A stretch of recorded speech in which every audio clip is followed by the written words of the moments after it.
Kita kan saat ini sedang mengalami kehidupan di alam fisik. Dan ketika kita mengalami kehidupan di alam fisik inilah, kemudian kita merasakan adanya waktu. Oke? Tapi, waktu yang kita alami di alam fisik ini sifatnya tidaklah absolut, melainkan relatif. Contoh saja, kita ngobrol 1 jam dengan orang yang kita nggak sukai, dengan kita ngobrol 1 jam dengan orang yang kita cintai, katakanlah orang tersebut adalah pasangan kita, itu lebih lama yang mana? Lebih terasa lama 1 jam yang dengan orang yang kita nggak sukai itu kan? Nah, pertanyaannya, kenapa ketika kita ngobrol sama orang yang kita sukai, waktu itu terasa lebih cepat? Jawabannya, karena kitanya enjoy, kitanya menikmati. Jiwa kita tenang, pikiran kita nggak resisten. Inilah yang kemarin saya maksudkan, bahwasanya waktu yang kita alami di alam fisik ini, itu merupakan sebuah konstruksi dari kesadaran di alam spiritual. Maka ketika kita memiliki yang namanya masalah di alam fisik kita ini, yang perlu kita perhatikan adalah bukan masalahnya. Jadi jangan fokus sama masalahnya, tapi fokuslah pada apa? Fokuslah pada kondisi jiwanya. Karena yang terjadi di sini kan adalah hasil konstruksi daripada yang di sini. Pertanyaannya, kenapa jiwa kita ini bisa merasa nggak tenang? Jiwa kita bisa merasakan nggak tenang itu bukan karena kita ada masalah.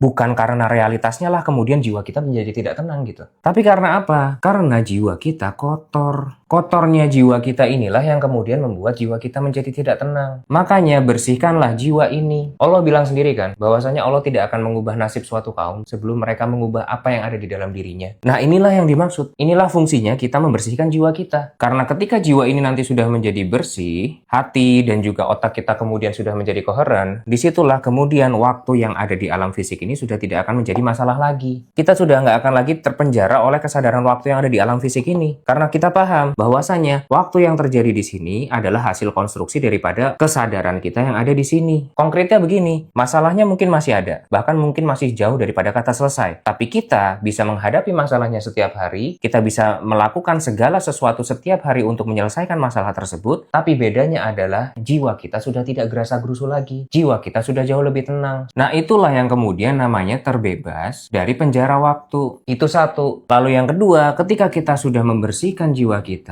ketika jiwa kita ini pada akhirnya sudah menjadi jauh lebih tenang, disitulah kemudian opsi-opsinya menjadi terbuka. Yang tadinya mungkin kita mengira kita sudah tidak memiliki jalan keluar, di situ jadi terbuka semuanya. Contohnya, bisa jadi kita itu melakukan sesuatu yang tidak ada kaitannya dengan masalah kita ini, tapi justru dari jalan tersebutlah masalah kita ini bisa selesai. Karena itu kan yang namanya hadiah daripada takwa, yaitu adalah jalan keluar dan juga rezeki dari arah yang tidak disangka. Dan ini hanya bisa terjadi, hanya bisa kita dapatkan apabila jiwa kita sudah terlebih dahulu merasakan yang namanya ketenangan. Karena dari ketenangan itulah kemudian sekat ini terbuka. Jiwa kita jadi terhubung dengan kesadaran yang lebih tinggi, yaitu kesadaran akan kehendak Allah.